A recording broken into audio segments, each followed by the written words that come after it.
Hello everybody, I am so glad you're here today. I just got this brand new microphone and I want to show it to you guys. First I gotta test it out. Pop, pop, popsicle, ice, ice, icicle, test, test.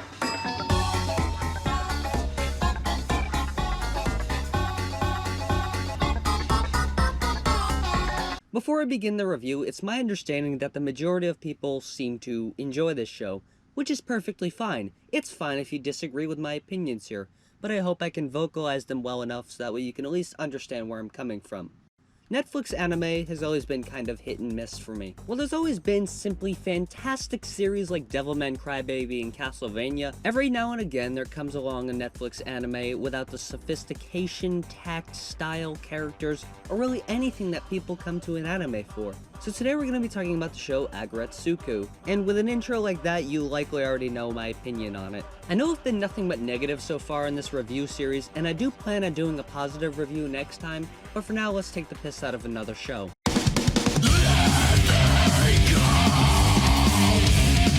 The concept of the show kind of sets it up to fail in itself. The concept is that Retsuko is a 25-year-old college graduate, and when she got out of college she expected to do great things and have potential and shiz, but 3 years later she finds herself working at an office job stuck in a routine of monotony, bullying, etc. And to cope with the abuse she goes to karaoke rooms and rage and sing death metal. Oh, and everyone's an animal for some reason. There's no explanation or even jokes really about why they're animals, they're just basically animals for no reason.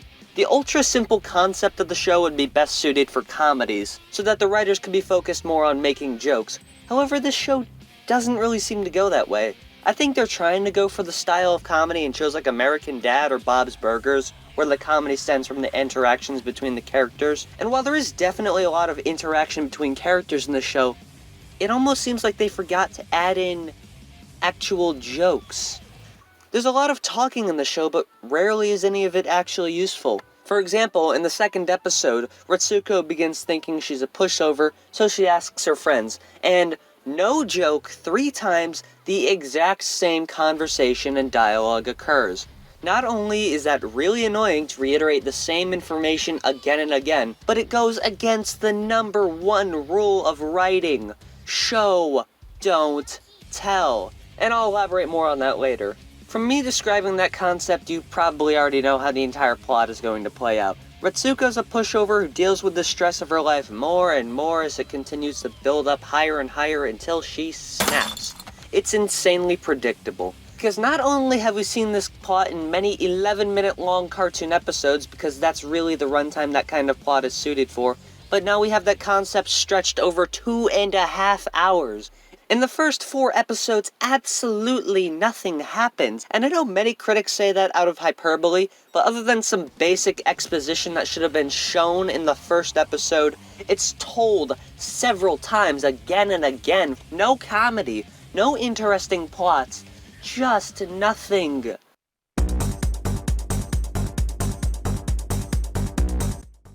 Now, considering this is a fairly obvious criticism of the show, I'm going to try and be brief. But that's just it. It's an obvious criticism of the show. Who looked at how the show looks and said, yeah, that's pleasing to the eye? The style looks incredibly cheap and simplistic with really thick outlines filled in with solid colors. It almost looks like they just made some line art and then filled it in with a paint bucket tool and then put it into Adobe Animate. There is very few in-betweens, being very jerky and stilted. Assets like facial expressions and backgrounds are reused constantly. Characters look like they were designed in some furry make-your-own OC Android app, being really limited and having the exact same facial expressions several times per episode. You know in the Ren and Stimpy show how they wouldn't draw the same expression twice in one episode? This is basically the opposite of that. How few expressions can we put into an episode? Let's find out. Believe it or not, they could actually pull this style off if it wasn't so simplistic, but they still had it kind of clinical to convey the monotony of Retsuko's life with it, and then the scenes where she's raging differently animated to show a release from reality. And they kind of do that, but it's not really changing the style. It's not really animating it differently. It looks like what an animator would do when they want their show to look like it's doing a different style, without actually putting in the effort to make it differently animated. Yeah, let's just have her head bobbing with some makeup and add a filter. Yeah, that looks good. Remember how I mentioned the show neglects the tried and true paradigm of writing? Show, don't, tell? Not only do they have the characters repeat the same things over and over again that the show should be showing us so that we can infer it, but they also have a lot of internal monologue from Aggretsuko. Each 15-minute long episode has about 1/3 of it spent on Aggretsuko talking in her head and how she's feeling, instead of using the animation to show it. And it's constant. There's always characters talking about how they feel, telling us it, outright telling us it aloud, but never demonstrating it. They literally have the bosses acting lazy and outright saying aloud to everybody, "We deserve a vacation. We work hard." Yeah, we deserve a vacation. Yeah, we deserve a vacation.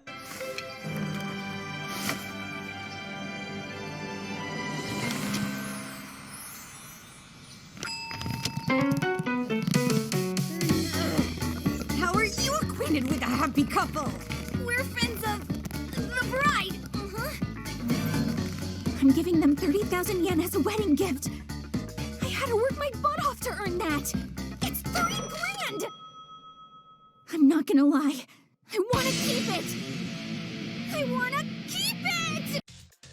This time it wasn't even necessary to put the internal monologue. We already know that's quite a bit of money for Aggretsuko, considering her finances. Here's how this should work. You show her giving them the money, then show her regretting it in her expressions, and then have her try and pull it back. We don't need to be told this information outright, but you know, whatever gets you to that highly demanding 15-minute runtime. The characters are extremely overwritten and simple. Aggretsuko is an anxious pushover, so let's have her voice really gentle and have her always whining in her head about how she should stand up for herself, but then doesn't. Feneko is sarcastic, so let's give her a really monotone voice. Okay, that's good. Don't do anything else with that. There's literally nothing else added onto her character.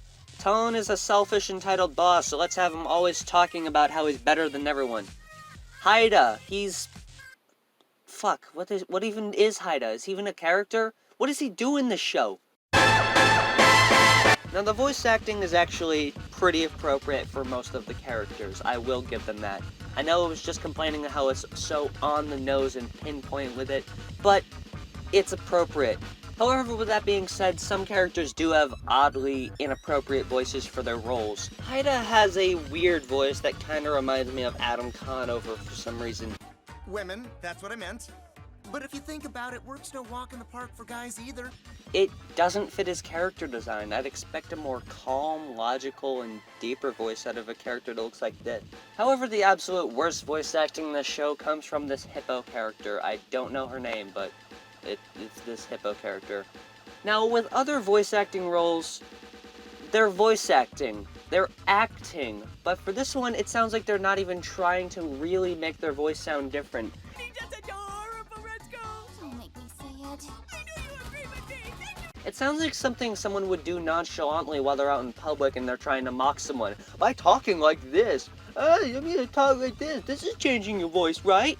It's not changing your voice just by talking with a different inflection. The sub and the dub are actually pretty one-to-one with the original. The music is really shitty, really low effort, really low budget. It's just 2 songs. There's this song,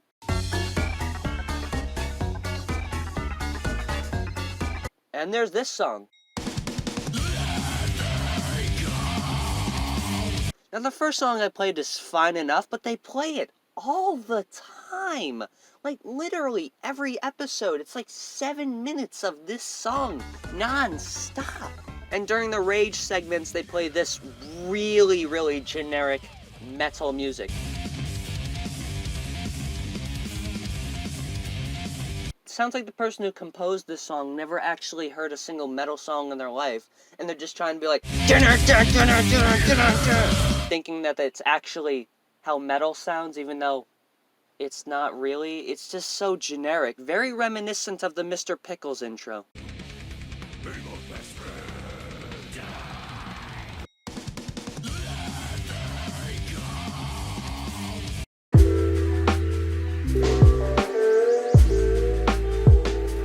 Now, I only really really have one genuine positive thing to say about this show, but it's a good positive thing. It is very big. This show is one of the most sincere and genuine I've ever seen. I know I just bullied it for 10 minutes, but I really feel like this is a show that can genuinely connect with someone, especially now in 2019. And from the looks of it, people really connected with this show. People really had a great experience watching it. And that should really matter more than the plot or the story or the characters. The experience you get watching them. And I know that plot and characters, etc. are really important to things like television shows, don't get me wrong, but the experience someone gets from it is more memorable to the individual person than the story or the plot, etc. It's just the experience, the raw, personal experience you get. So don't take what you just heard in the last 10 minutes too harshly, because I was rather harsh on the show, because it tries. It tries so hard. And with Season 2 coming out today, I really hope this show can get its act together and just become the great show I know it can be. But yeah, thank you so much for watching, really. I sincerely appreciate everyone who watches this. I mean, look at all this fucking fan art. Look at all this. This is great. Like, thank you all so much. I just really appreciate you all so much. And it means a lot to me that you've made it this far to the end of the video. And I don't mean to ramble. This is unscripted, by the way. And I don't mean to ramble on to just, stretch the video out, because really, you guys deserve a pat on the back. Every single one of you watching right now. Even if you don't like me, you still made it to the end of this video. So I'm glad that I was able to captivate you for 11 minutes. And just thank you. Thank you so much. I'll see you guys in the next video. Goodbye.